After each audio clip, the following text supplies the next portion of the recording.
যুগ পর আকামা পরিবর্তনের সুযোগ পেতে যাচ্ছেন কুয়েত প্রবাসীরা।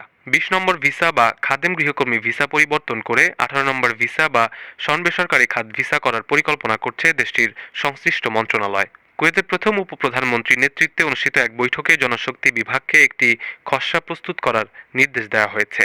সেখানে বলা হয়েছে, গৃহকর্মীদের বেসরকারি খাতে কাজ করার জন্য ভিসা ১৮তে পরিবর্তনের ক্ষেত্রে ২ মাসের জন্য নিষেধাজ্ঞা তুলে নেওয়া হবে। একাধিক প্রবাসীর সঙ্গে কথা বলে জানা যায়, যেসব প্রবাসী গৃহকর্মী ভিসায় আসার পরে মালিকের অনুমতি সাপেক্ষে অন্যত্র কাজ করেন, তারা এই সুযোগ বেশি কাজে লাগাতে পারবেন।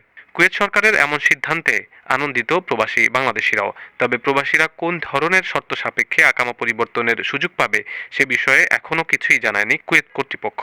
তবে খুব শিগগির এ আইন বাস্তবায়ন হবে বলেই ধারণা করা হচ্ছে। ২০২৩-২৪ অর্থ বছরে জনশক্তি আমদানির জন্য চূড়ান্ত সিদ্ধান্ত নিতে ওই বৈঠক করা হয়। প্রথম উপপ্রধানমন্ত্রীর নেতৃত্বে ওই বৈঠকে শ্রম অভিবাসন খাতকে গতিশীল ও সুসংহত করার লক্ষ্যে বৈদেশিক কর্মসংস্থান নীতি নিয়ে আলোচনা হয়।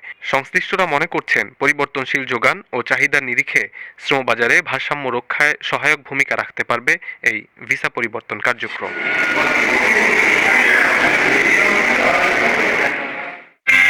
সুলভ মূল্যে ভবন নির্মাণের যাবতীয় সামগ্রী, রোলার, বোম লোডার, হাইয়াব ও 50 টনের গাড়ি পর্যন্ত মিলছে ওমানের মাবেলা সানাইয়ার আফাক আল আসমাত আল মাতুয়াত LLC তে।